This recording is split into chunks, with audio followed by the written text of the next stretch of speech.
امروز باز یک دشمن اسلام، دشمن خدا و رسول، دشمن کلی مسلمان ها از دنیا گذشت. نوال صدوی. انا همین زن بدبخت از خوک دیده پستر است.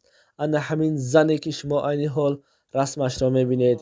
این زنی هست که در دنیا به قیامت و دوزخ اعتماد نداشت، مسلمان ها را بد میدید و شخصانی که مسلمان بودند اسلام را بد میدید و خدا و رسول را بد میدید.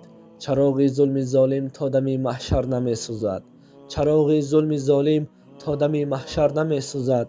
اگر سوزد شب سوزد، شب دیگر نمی سوزد.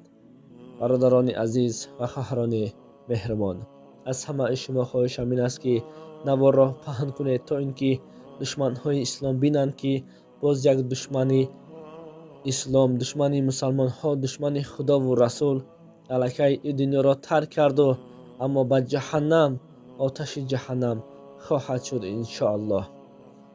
پس از چندین سال مبارزه با اسلام، نوال صدوی از دنیا گذشت. مؤلف کتاب زن و جنس درگذشت. زنی که می گفت فقط ابله ها و دیوانه ها حجاب می پوشند درگذشت. زنی درگذشت که با تقسیم میراث در قرآن راضی نبود و آن را تقسیم ناعادلانه خوانده گفته است که زن و مرد در میراث برابر باشند. زنی که در آن شیطان بود، از خصلت و نمود ظاهری سرد بود، مرد. وی گفت که دوزخ چیز جز افسانه نیست. وی آیات خدا را مسخره میکرد.